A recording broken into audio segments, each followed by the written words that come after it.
በእንግሊዝኛ ቋንቋችን ውስጥ በምንናገርበት ጊዜ ተመሳሳይ ድምፅ ያላቸው ነገር ግን የተለያየ ትርጉምና ስፔሊንግ ያላቸው ብዙ ቃላቶች አሉ። እነሱን ደግሞ እንዴት ልንጠቀምባቸው እንችላለን? ድምፃቸው ተመሳሳይ ከሆነ የትርጉም ልዩነታቸውንና የስፔሊንግ ልዩነታቸውን ደግሞ ግራማቲካሊ የሚሆን በኮሚኒኬሽን ጊዜ እንዴት ለይተን ልንጠቀምባቸው እንችላለን የሚለውን እናያለን ማለት ነው። ሆሞፎንስ ይባላሉ። ባይ ዘ ዌይ ሆሞፎንስ ወርድስ which have similar sound but different spelling and meaning የተለያየ ትርጉም ያላቸው ነገር ግን ተመሳሳይ ድምፅ። ሆሞፎን ማለት ሆሞ ማለት ሲሚላር ማለት ነው። ዘን ፎን ድምፅ ወርድስ which have similar sound but different meaning and different ስፔሊንጋቸው የተለያየ ሆኖ ድምፃቸው ግን አንድ አይነት የሆኑ ሁለት ቃላት ሊሆኑ ይችላሉ፣ ሶስት ቃላት ሊሆኑ ብዙ አሉ በአንድ ድምፅ የሚጠሩ ኢን እንግሊሽ በት ዲፍረንት ስፔሊንግ ስንጽፋቸው ስፔሊንጋቸው የተለያየ ትርጉማቸውም የተለያየ የሆኑ ብዙ አሉ። ብዙ ናቸው። ለምን ለምሳሌ ሲ የሚል ቃል አለ። ሲ ኤስኢኢ እና ኤስኢኤ አለ። አሁን እነዚህ ሁለት ድምፃቸው ሁለት ቃላት ተመሳሳይ ድምፅ ያላቸው ሆሞፎንስ ናቸው። ሲ ስንል አንደኛው አእምሮ ላይ ባህር የሚለው ትርጉም ይመጣልናል። አንደኛው ላይ ደግሞ ምንድነው ማየት የሚለው ይመጣልናል ማለት ነው። ዘንድ አጠቃቀማቸው ግን የተለያየ ይሆናል ማለት ነው። ድምፃቸው ተመሳሳይ ቢሆንም በስፔሊንግ እና በትርጉማቸው የተለያዩ ስለሆኑ በተለያየ አረፍተ ነገር ውስጥ በተለያየ መልእክት እናስቀምጣቸዋለን ማለት ነው። ፎር ኤግዛምፕል ቢግ ሲ ሂር ብንል እዚህ ትልቅ ባህር አለ። ቢግ ብለን ናውን ስለምናስቀምጥ የምንጠቀመው ምን እያወራው ነው? ስለ ትልቅ ባህር እያወራው ነው ማለት ነው። ነገር ግን ሲ ማየት የሚለውን ትርጉም ካስቀመጡት ደግሞ ዩ ሃቭ ቱ ሲ ሰምበዲ ሳይድ ውጭ ላይ የሆነ ሰው ማየት አለብህ ካልኩኝ ወይም ማየት አለብሽ ካልኩ ዩ ሃቭ ቱ ሲ ካልኩ ቨርብ ነው የተጠቀምኩት። ሰው ማየት የሚለውን ይሰጠናል ማለት ነው። እንደነዚህ አይነት ቃላት ትርጉማቸው የተለያየ ሆኖ ነገር ግን በድምፅ ብዙ ጊዜ ብዙ ድምፅ ተመሳሳይ ድምፅ ያላቸው ነገር ግን የተለያየ ትርጉምና ስንጽፋቸው ደግሞ ወይም ደግሞ በምናነብበት ጊዜ የተለያየ ስፔሊንግ ያላቸው አሉ። ሌላኛው ደግሞ ቱ አሁን ቱ በምልበት ጊዜ ኮንፊውዥን ይፈጥራል። ባይ ዘ ወይ ኮንፊውዥን ወርድስ ይባላሉ። የሆነ ግራ የሚያጋቡ ወይም ደግሞ የሆነ ሰው በሚያወራበት ጊዜ የቋንቋ ያለ መግባባት ችግር ሊፈጥሩ የሚችሉ ምክንያቱም የትኛውን እየተጠቀምኩ ነው ቱ ቢለን አንድ ሰው ቲኦ ነው ቲኦኦ ነው ወይስ ደግሞ ቲደብሊውኦ ነው? ድምጻቸው አንድ አይነት ነው ሶስቱም ቃላት፣ ነገር ግን የተለያየ ትርጉም ነው ያላቸው፣ የተለያየ ስፔሊንግ ነው ያላቸው። ቲኦ አለ፣ ቲኦኦ እና ቲደብሊውኦ አለ። ቲኦ ስንጠቀም ፕሪፖዚሽን ነው። ቲኦኦ ስንጠቀም ደግሞ ዲግሪ አመልካች ነው፣ አድጀክቲቭ ኦፍ ዲግሪ ነው።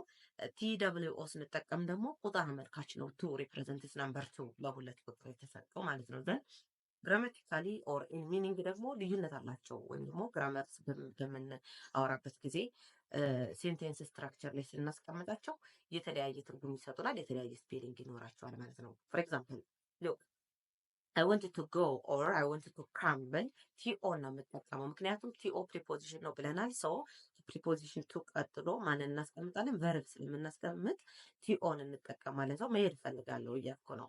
ቲኦን በምንጠቀምበት ጊዜ ደግሞ ቱ ማች እንላለን። ማች ከማች በፊት አስቀመጥ ነው እና ዲግሪ ያስቀመጥልን የመጠን አመልካች ነው ማለት ነው። አጀክቲቭ ኦፍ ኳንቲቲ ላይ እናስቀምጠዋለን ማለት ነው። ሰው ማች የሚለው ሃይ ዲግሪ ኦፍ ኳንቲቲን ያመለክተናል። ብዙ ቁጥር አመልካች ነው። በጣም ብዙ ቬሪ ስንል እንደዛም ደግሞ ቱ ስንል ቁጥራቸው ከፍተኛ መሆኑ ዲግሪውን ከፍተኛ ያደርግልናል ማለት ነው። ሰው ዲግሪ አመልካች ነው እሱ። ያኛው ቱ ደግሞ ቲደብሊውኦ ስንጠቀም ደግሞ ሲምቦል ፎር ናምበር ቱ ቁጥሩን ሁለትን ስንገልጸው ደግሞ በቱ ነው ማለት ነው። ሰው ሶስት ቃላትን አየን ማለት ነው። ማን ናቸው? ቱ ቲኦኦ እና ቲደብሊውኦ ሆኑልን ማለት ነው። ሰው ተመሳሳይ ድምፅ ያላቸው ነገር ግን የተለያየ ስፔሊንግ እና የተለያየ ትርጉም ያላቸው የእንግሊዝኛ ቃላትን እንዴት ልንጠቀማቸው እንችላለን? ሌላኛው ፒስ የሚለው ፒኢኤሲኢ እና ፒአይኢሲኢ ሁለቱም ሲሚላር ሳውንድ አላቸው፣ ተመሳሳይ ድምፅ አላቸው። በምንጠራበት ጊዜ ወይም ደግሞ የሆነ አረፍተ ነገር ሰርተን በምናነብበት ጊዜ በምንናገርበት ጊዜ ተመሳሳይ ሳውንድ እናወጣለን፣ ነገር ግን የተለያየ ትርጉም ነው ያላቸው። ፒስ የሚለው አንደኛው ሰላም የሚሆነው ፒኢኤሲኢ የሚለው ሰላም የሚል ይሰጠናል። ያኛው ደግሞ ፒአይኢሲ ቁራጭ የሆነ ነገር ቁራጭ። ፎር ኤግዛምፕል ፒስ ኦፍ ፔፐር ስንል እንደዚህ የወረቀት ቁራጭ ወይም የሆነ ነገር ፓርት ኦፍ ሰምቲንግ ስሞል ፓርት ኦፍ ሰምቲንግ ስንል ፒስ ኦፍ ፔፐር ኦር ፒስ ኦፍ ሰምቲንግ የሆነ ነገር ቁራጭ ስንል ፒአይ ኢሲን እንጠቀማለን ማለት ነው። ሰላም ስንል ግን ፒኢ ኤሲኢን እንጠቀማለን። we need peace, for example, or peace is good for people ሰላም ለህዝቡ ጠቃሚ ነው የሚል ብናስቀምጥ የትኛው ፓርት ኦፍ ስፒቻቸውም ሊለያይ ይችላል። የቃል ክፍላቸው የትኛው አጀክቲቭ የትኛው ነው የትኛው ቨርብ ነው ብለን ደግሞ በዛው እናስቀምጣለን ማለት ነው። ይህ ፓርት ኦፍ ስፒች ደግሞ የቃል ክፍላቸውን ማወቅ ደግሞ ምንድነው ጥቅሙ? ግራማቲካሊ የት ላይ ይቀመጣሉ፣ እንደገና ደግሞ ምንስ ትርጉም ይሰጡናል የሚለውን ያስቀምጥልናል ማለት ነው። ሰው አንደኛው ሳውንድ ከሌላኛው ተመሳሳይ ድምጽ ቢኖራቸውም የቃል ክፍላቸው ግን ሊለያይ ይችላል። አንደኛው አጀክቲቭ ሊሆን ይችላል፣ አንደኛው ናውን ሊሆን ይችላል፣ አንደኛው ቨርብ ሊሆን ይችላል፣ አንደኛው ፕሪፖዚሽን ሊሆን ይችላል ማለት ነው። the other one is here HER እና HEAR መስማትና እዚህ የሚል ትርጉም አላቸው። HERE እዚህ የሚል ፕሪፖዚሽን ነው፣ ቦታ አመልካች ሲሆን HER ደግሞ መስማት የሚለውን ይሰጠናል። ሰው ግራማቲካሊ ወይም ደግሞ በምንናገርበት ጊዜ ሂር ሌላ ትርጉም አለው፣ ያኛውም ሂር ሌላ ትርጉም አለው። ፎር ኤግዛምፕል ካም ሂር ናዚ ወይም ነይዚ ስንል ቦታ እዚህ ጋር እዚህ የሚል ትርጉም ይሰጡናል ማለት ነው። ያኛው ደግሞ ዩ ሃቭ ቱ ሂር ሰምቲንግ አባውት ሚ ስለ እኔ የሆነ ነገር መስማት አለብህ ካል መስማት አለብህ ካል ሂር መስማት የሚለውን ትርጉም HEAR ይሰጠናል ማለት ነው። ነገር ግን ምናቸው ነው ተመሳሳይ? ድምጻቸው ተመሳሳይ ነው። ትርጉማቸው ግን ተመሳሳይ አይደለም። ስፔሊንጋቸውም ተመሳሳይ አይደለም። ሌላኛው ባይ የሚል ቃል አለ። BUY ኤንድ BYE ሶስቱም በድምጽ ተመሳሳይ ናቸው። ባይ ሲል የሆነ ሰው ተመሳሳይ ድምጽ አላቸው። ነገር ግን ስፔሊንጋቸውና ትርጉማቸው ደግሞ የተለያየ ነው። የተለያየ መልእክት ነው የምናስተላልፍበት። BUY ሲሆን መግዛት የሚል ትርጉም ይሰጠናል። you have to buy car መኪና መግዛት አለብህ ብዬ ባይ እንጠቀማለሁ። ስለዚህ ባይ የሚለው መግዛት የሚለውን ትርጉም ግራማቲካሊ በስፔሊንግ ይለያል፣ በግራመር አገባቡ ይለያል ማለት ነው። ሌላኛው ባይ አለ። BY ፕሪፖዚሽኑ አለ።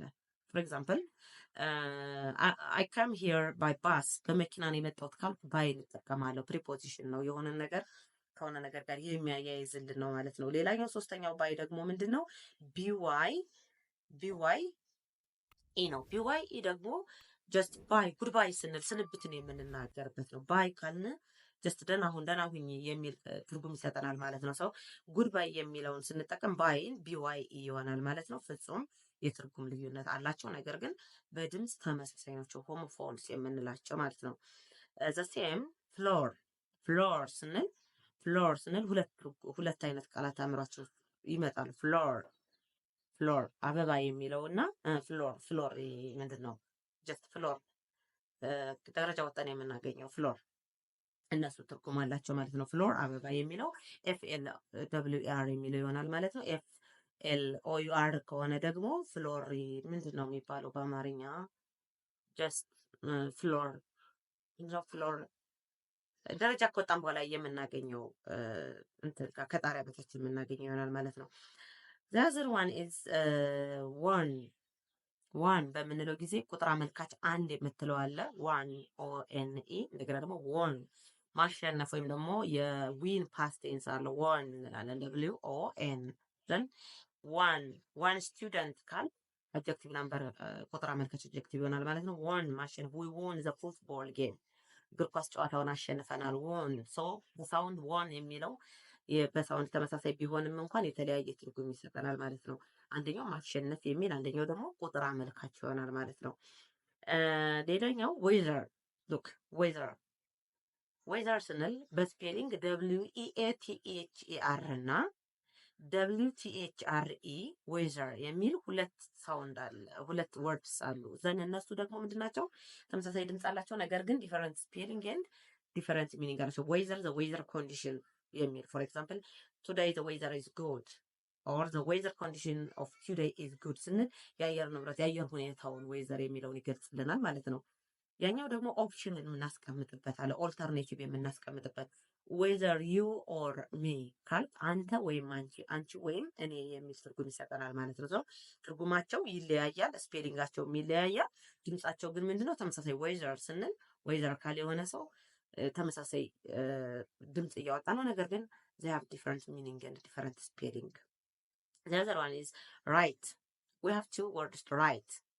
WRITE እና RIGHT. write ስንል ስናወጣው ሳውንዱ ተመሳሳይ ነው, but which one is which word is pronounced as right? ራይት ብለን የጠራነው የትኛውን ነው? አንደኛው መጻፍ የሚለው ነው ራይቲንግ ዘን ሌላኛው ደግሞ ትክክል የሚለው ኮሬክት የሚል ትርጉም የሚሰጠን አለ።